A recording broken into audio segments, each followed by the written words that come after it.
domiciled in this country, others that are domiciled outside the country. This bill will be able to tell us what is legally authorized in Kenya, Honorable Speaker. You remember the time there was that debate 2 months or 3 months ago. BCLB told us that they had banned, I think, 330 companies that were engaged in illegal gambling activities, Honorable Speaker. Because it's also not clear, even to authorities in our county governments and law enforcers, which gambling activity is licensed. This bill now makes it clear what gambling activities will be licensed in Kenya. It will also promote and develop a responsible gambling industry in Kenya, Honorable Speaker. Because as I said, this industry is an industry like any other. Like the beer industry, like the cigarette industry.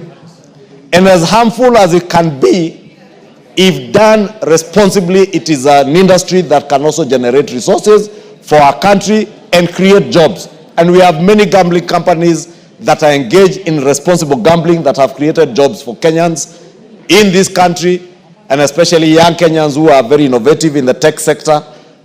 Many of them are employed as app developers in these online gambling companies, and they're also providing money to the exchequer, Honorable Speaker. And therefore, we want to ensure that we develop that responsible gambling industry in the country, as we minimize on the social harm that irresponsible gambling can afflict in our society, Honorable Speaker.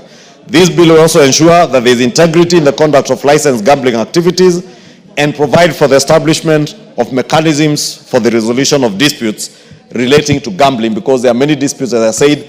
Part of the reason why this House was opposed to lifting or to the establishment of exemptions to certain statutory provisions is because some are inbuilt in our laws to ensure that if there are disputes, for instance, between a gambling company and those who are gambling, there is a security guarantee or a bank guarantee or an insurance bond that safeguards the money of those who are engaged in this business.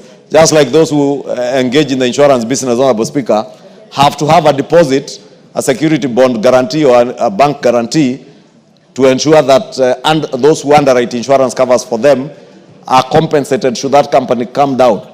Those who are in the banking industry, the same.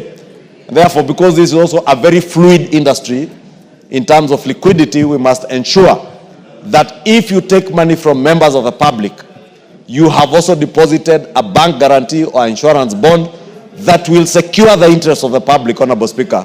Because had we not done that, Honorable Speaker, and fallen to the temptation of what had been done in the Senate, then would be leaders who are encouraging a very irresponsible culture in our country, one where you can come collect money from Kenyans, and after 2 days you close down, raise money online from Kenyans through pretentious gambling and betting activities, and close shop and take off with people's money. It will now not be possible to do that with this law in the mediated format that is in. And therefore, Honorable Speaker, with those many remarks, I want to plead with members to support this mediated version. Is a product of a give and take between us and the Senate, and we have made sure that we have a law that now protects the public and encourages responsible gambling and betting in our country, while also protecting the resources that we are able to raise nationally in terms of revenue from taxation of the companies that are engaged in gambling, even